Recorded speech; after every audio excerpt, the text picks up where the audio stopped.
Late winter on the River Yare.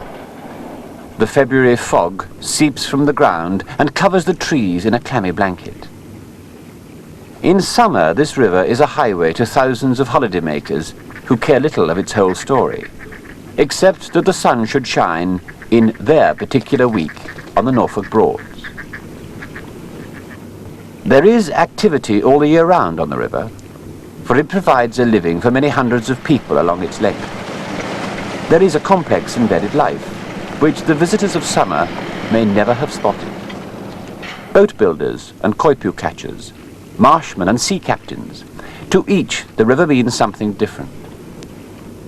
For every week that a holidaymaker spends on this water, there are 51 others which he does not see. This is just one of them, and it tells of a river in winter.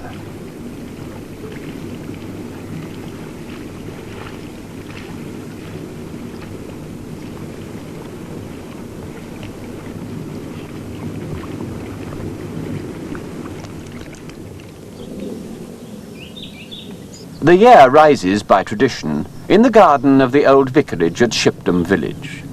It is almost exactly in the centre of Norfolk, a county which the river never leaves. You can see the stone. It's not dead. Round the outside you can see some flowers growing. And from here, flows out of the village, up near where Angela lives. It's a little bit bigger than it is over by the ditch, and it flows quite quickly, but it's not very deep, not very wide. Why can you get big boats on the river near Norwich? This is because all the way from here to Norwich, other rivers are joining into it, like the River Wensum, for example. For many years, the children of Shipdham village have been taken to see this uninspiring green pond. It appears motionless and covered with weed, but it is extremely cold and deep. It is, they are told, the birthplace of a river. I don't know. Not when you get to the end, otherwise you're going to water.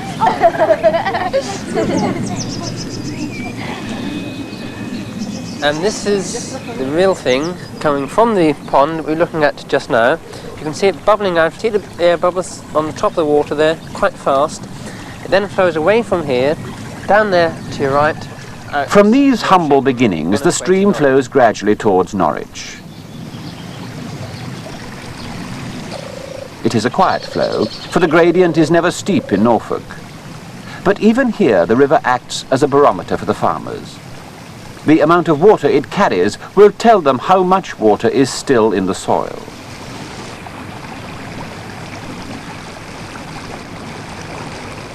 The amount of water in the soil will dictate how long the farmers must wait before they can drill their summer crops. Meanwhile, they must busy themselves with other things, as the river flows on to Bawburgh Mill.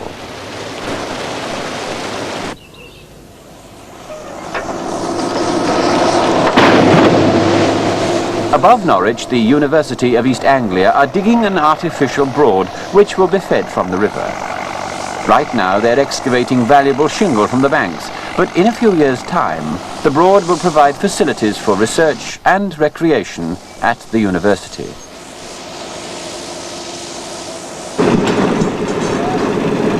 Two miles downstream, the river is an obstacle to an engineer's ingenuity. A new road is being thrown over the river, but the valley is wide and marshy just here. The foundations of the bridge have been placed nearly 50 feet below the surface before work on the much-needed two-lane highway could begin.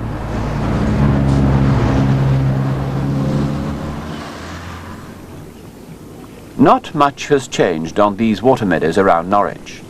Throughout the seasons, the river has provided water for farmers and power for millers. Keswick Mill still produces animal food for the local farmers, although, ironically, electricity is now cheaper to use than water power. There are few concessions to modernity here.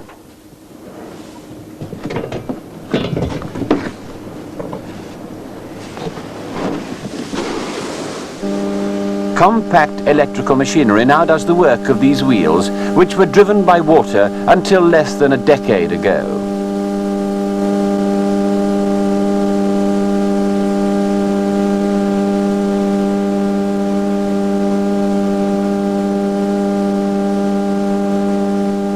It is only when the water has tumbled through the last mill, when it has skirted around the city of Norwich, and when it has joined the River Wensum, that it really becomes a highway. River authorities maintain there's a channel anywhere, I believe. And of course there is, providing you're not drawing too much water. It's a nerve-wracking job because the tides vary so much. You can have it anything from 2, 3 to 4 knots. Depend, of course, very, very much on the state of the moon and also the direction of the wind. From here to the sea, a deep channel is maintained so that ships can bring grain and timber to Norwich. In winter, these ships are alone on the river. There is time to watch the life on either side.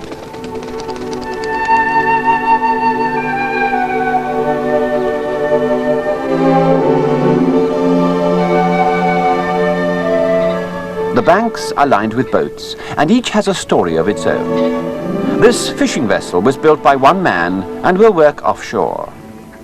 This one will work no more, but it does serve as a reminder of days when the Yare was more of a commercial highway than it is now.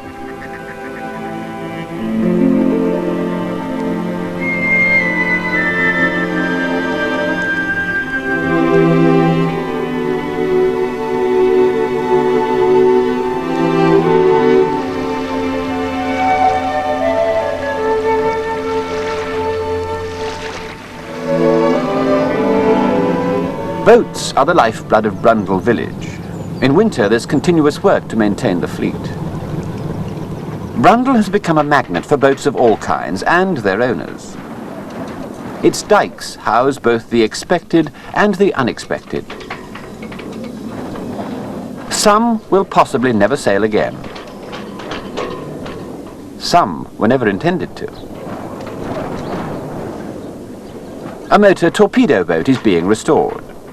This old ship was the original MTB built as a private venture by Vosper in 1937. We located the 102 at Brundall and were very fortunate in being able to secure it together with the moorings and land here, which is an ideal situation for us as Sea Scouts because we now have a very fine water base, and our main hope is to be able to operate the ship on the River Yare so that we can have boys being able to run this ship under suitable instruction between Yarmouth and Norwich. Across the river stands a shed full of smaller sailing boats, most of which are 20 years older even than the motor torpedo boat. They are part of a diminishing number of the old broad sailing cruisers built specially for these waters. The winter frosts must not be allowed to crack into their woodwork. Elsewhere in the village, the boatyards of the modern hire fleets are at work. Winter is a time to repair last year's damage and to prepare for the summer season.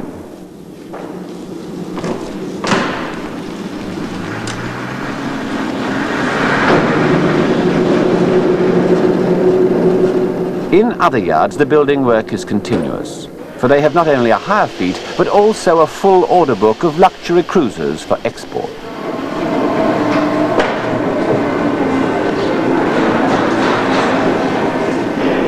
The winter months are busy for the River Authority.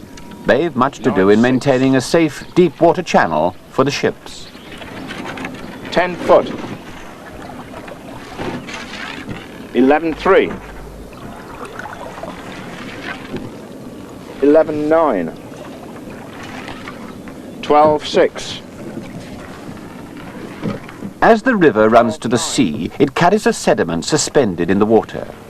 Where the current runs slower, the sediment will drop and silt up the river bed. It's the River Authority's job to find out where this is happening and dredge it out before a ship gets stuck in it.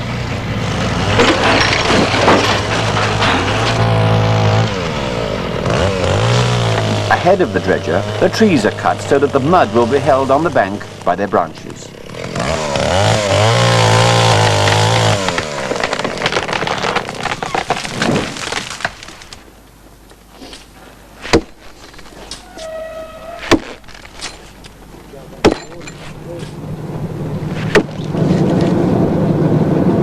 in summer with so many of these craft on the river. None of them apparently understand any signals about the rule of the road. So all in all, they are a worry. Winter, well, of course you don't see any gals in bikinis.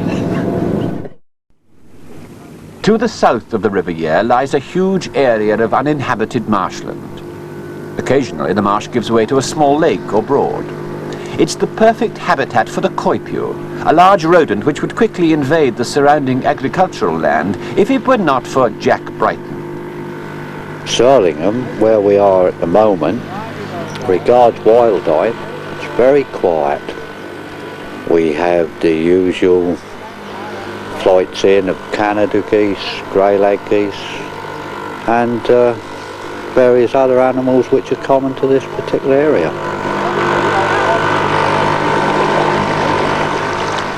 Winter time, when there's nobody down the marshes, there's no cattle to be tended to, occasionally you'll come on a marshman doing a dike out.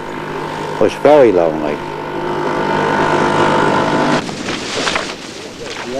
Watch how you go here, Bob, you know, it's a bit dodgy. I'll put one there and set that up on the way back.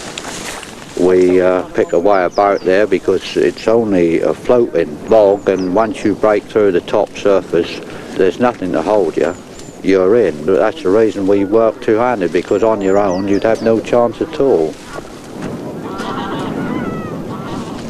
The Coypu's got no natural enemy, and without a trapping force to contain them, they would very soon spread to the higher ground when they became overpopulated here, and if they can get into a root crop such as sugar beet, carrots, they can do a very great amount of damage in one night.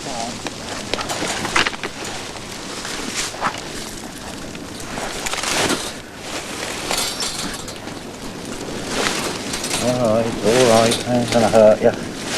Let's see what you are. That's another buck.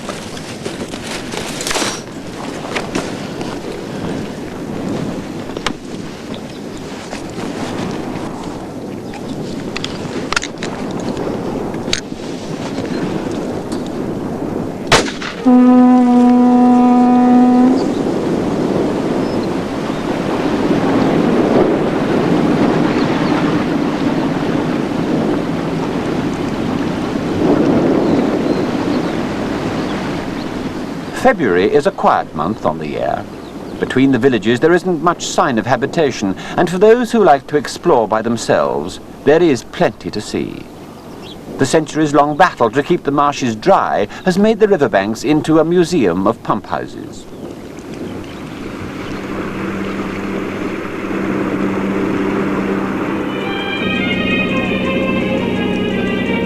Some people prefer to take their holidays when they know they'll have the river to themselves.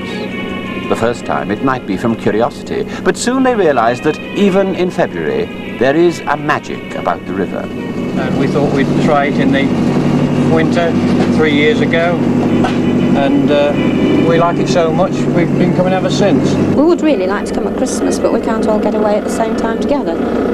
And this is the nearest we can manage to Christmas time. Oh, I thoroughly enjoy it. It's relaxing. We've got the men well trained, so we don't have to work very hard. Pubs are very good. I don't know, it's just something different to a summer holiday.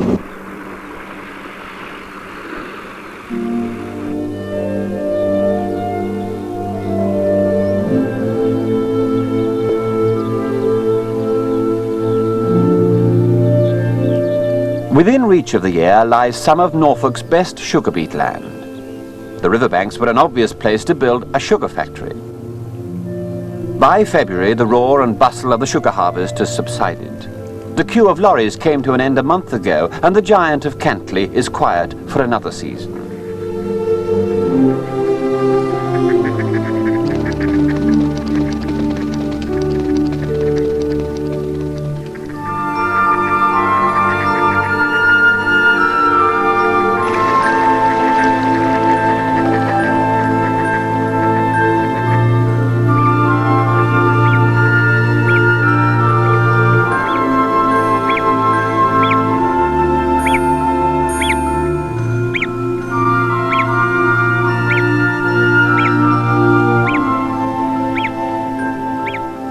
Reedham village derives its name from the Phragmites reeds which grow on the marshes around. Phragmites is the best reed for thatching, and its cultivation has been practiced by 2 or 3 families in the village for longer than anyone can remember. This season's been pretty good down here at Reedham, and there's an old saying that we get 1 year out of 3 when we get a good crop of reed.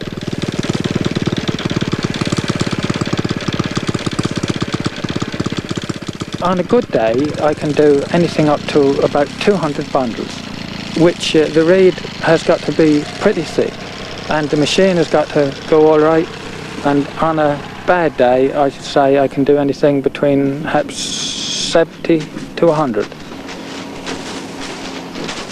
Reed thatchers come out at certain times of the year, and so they can sort of offer a price for the reed, and you know, we let the highest bidder take it, sort of thing. The rest of the time I do some sugar beet hoeing and help in the harvest. A few farmers around my way, they know me over the years, and I oblige them by going and giving them a hand.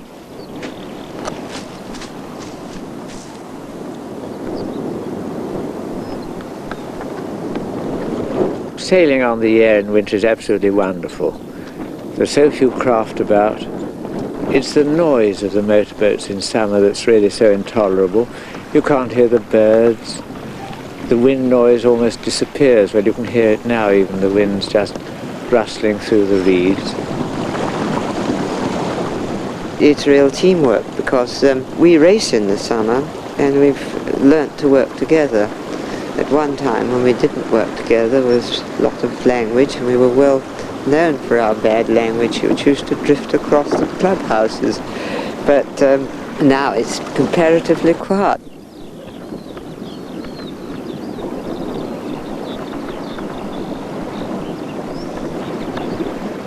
Really all you see in the way of craft in the winter normally are the odd freighter coming up and down. It's rather fun, it's rather like being at sea. It's so unusual really for the rivers.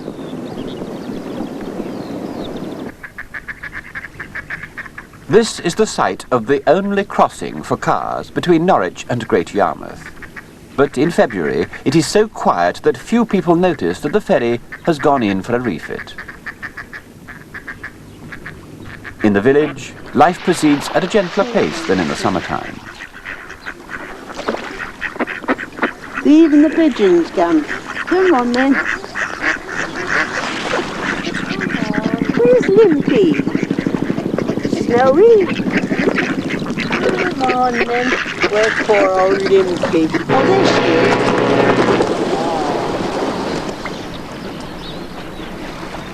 Without the fleet of holiday boats, there's room for a grey seal to take shelter from the storms at sea. But a ship approaching Reedham faces a problem, for this is where the railway crosses the river. Slowing down a ship with a foreknot tied behind it can be a tricky business.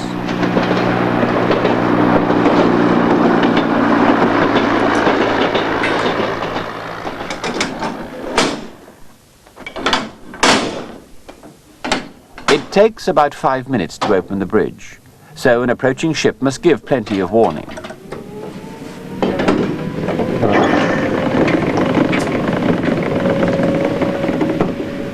Only when there are no trains in the vicinity is it possible to open it. Otherwise a ship must slow down or wait. It is a narrow gap even when the bridge is fully open. Once the red flag is lowered, it's safe to go through. The tide runs fast just here, and most pilots can remember holiday boats trying to push through before the coasters and getting into trouble.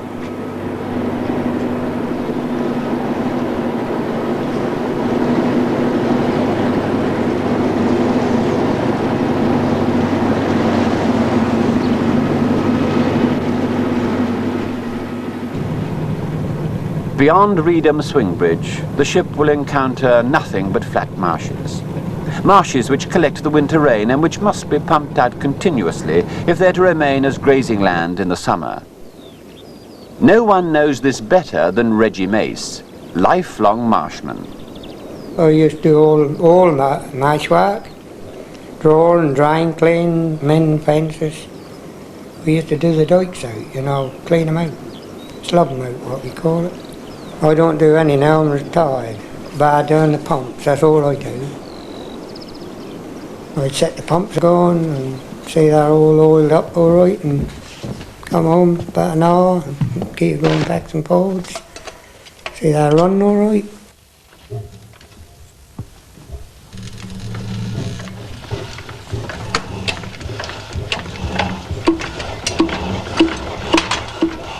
I've done more pumping this year than what I've done, you say, done the last 3 years.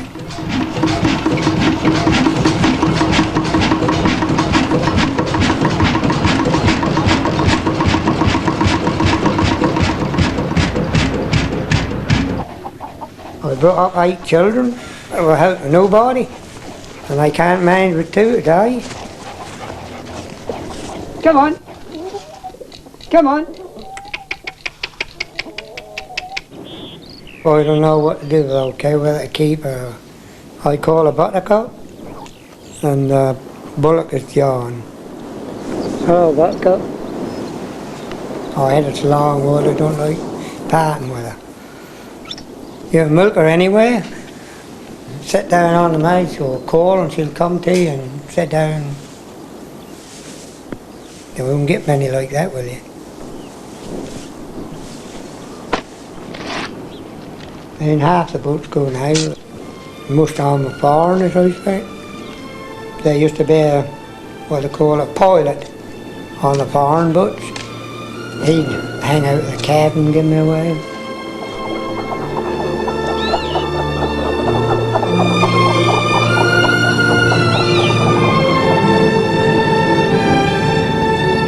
From here, it's not far to the sea.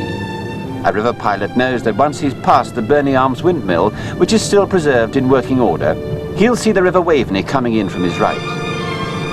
Once he has passed that point, he's on Breydon Water, and that is as different as if he, like the river, had broken out to sea.